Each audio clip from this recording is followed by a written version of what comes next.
एक बेटी की समझ। रात के 12 बज रहे थे। उसका फ़ोन आया। हेलो। किसी ने फुसफुसाहट भरे लफ्ज़ों में कहा। हाँ, बोलो। उसने भी हौले से कहा। सब तैयारी हो गई है क्या? सुबह 4 बजे की बस है। मैंने अपने कपड़ों का बैग तो पैक कर लिया है। पैसे और गहने लेने हैं। अपने सब डॉक्यूमेंट्स भी ले लेना। हो सकता है दोनों को नौकरी करनी पड़े। नया घर संसार जो बसाना है। ओके, मैं सब कुछ लेकर तुम्हें कॉल करती हूँ। उसने सबसे पहले माँ की अलमारी खोली और उसमें से गहनों का डब्बा निकाला। अपने लिए बनवाया गया मंगलसूत्र बैग में डाला। अंगूठी और झुमके पहन लिए। चूड़ियों का डब्बा उठाकर बैग में डाल रही थी कि माँ की तस्वीर नीचे गिर पड़ी। उसे याद आया, माँ की बरसों की इच्छा थी सोने का चूड़ा पहनने की। मगर जब पापा का एरियर मिला था तो जो चूड़ा बनवाया गया वो माँ ने ये कह के उसके लिए संभाल कर रख दिया था कि जब बिट्टू इंजीनियरिंग करके नौकरी कर जाएगा खूब सारा बनवा लूँगी। अभी तो तेरी शादी के लिए रख देती हूँ। मेरी लाडो कितनी सुंदर लगेगी। उसने तस्वीर वापस अलमारी में रखी और चूड़ा बैग में रख लिया। अब बारी थी नकदी की। घर में 75,000 पड़े थे। पापा कल ही बैंक से एजुकेशन लोन लेकर आए थे। बिट्टू का आईआईटी का दूसरा साल चल रहा था। घर के रुपए पैसे का हिसाब और चाबी उसी के पास रहती थी। पापा हमेशा कहते हैं, जब ये पैदा हुई उससे पहले मैं स्टेशन में कूली का काम करता था। जैसे ही ये पैदा हुई मेरी सरकारी नौकरी लग गई। यही मेरा भाग्य की देवी है, मेरी लाडो बेटी। उसने अपने सभी डॉक्यूमेंट्स बैग में रख लिए। अब उसे चेक करना था कि घर में जाग तो कोई नहीं रहा, सब सो तो रहे हैं। सबसे पहले उसने बिट्टू के कमरे के दरवाजे से अंदर झांका। बिट्टू अभी तक पढ़ रहा था। उसके खाने की थाली वैसे ही ढकी पड़ी थी जैसी वो रख कर आई थी। अगले कमरे में झांका। माँ गहरी नींद सोई थी दवा लेकर। माँ हमेशा कहती है कि दवा में कोई गड़बड़ है जो नींद बहुत आती है।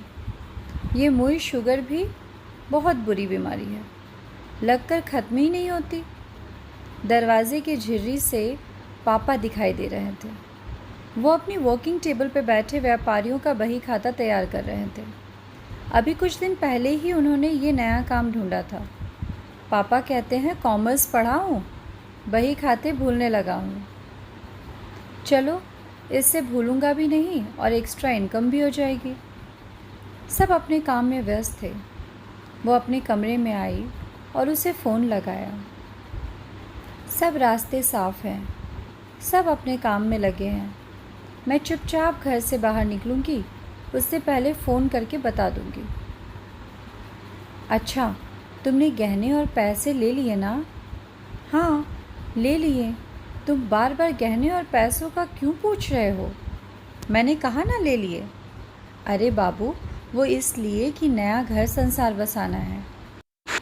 नई जगह जाते ही काम थोड़े मिल जाएगा, तो हमें घर के रूटीन कामों के लिए पैसा तो चाहिए ही।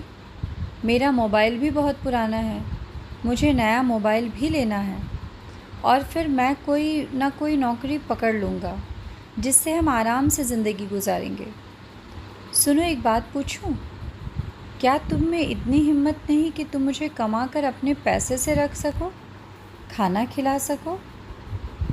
ऐसी बात नहीं बाबू, तुम बिन रहा नहीं जाता और हम जाते ही मंदिर में शादी कर लेंगे और काम मिलेगा तो आराम से जिएंगे ना।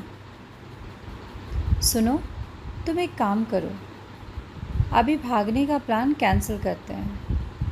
पहले तुम काम करो और इतना पैसा कमा कर इकट्ठे कर लो कि 2 महीने तक काम ना भी मिले तो हमें भूखों मरने की नौबत ना आए। जैसे ही तुम पैसे इकट्ठा कर लोगे हम भाग चलेंगे। तब तक इंतज़ार करो। 2 महीने तक ना कर पाए तो मुझे भूल जाना। अरे बेबी, बात तो सुनो, मेरी बात। लड़की ने फ़ोन काट दिया।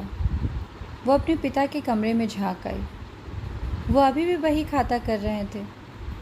उसने दरवाज़ा खटखटाया। क्या बात है लाडो, सोई नहीं तुम?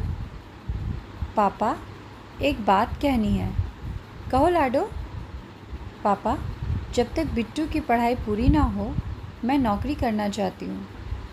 मेरी पढ़ाई पूरी हो चुकी है। घर में बेकार बैठने से क्या फ़ायदा? घर में 2 रुपए जुड़ेंगे ही। उसकी बात सुनकर पापा ने लाडो के सर पर स्नेह से हाथ फिरा दिया। पापा बेटी दोनों की आंखें नम थी। तो दोस्तों, इस कहानी से हमें शिक्षा तो बहुत मिल रही है, ये आप भी अच्छी तरह समझ रहे हैं। तो अगर आपको ये कहानी पसंद आई हो तो लाइक कीजिए, शेयर कीजिए और हाँ, मेरे चैनल को सब्सक्राइब करना बिल्कुल ना भूलें। धन्यवाद।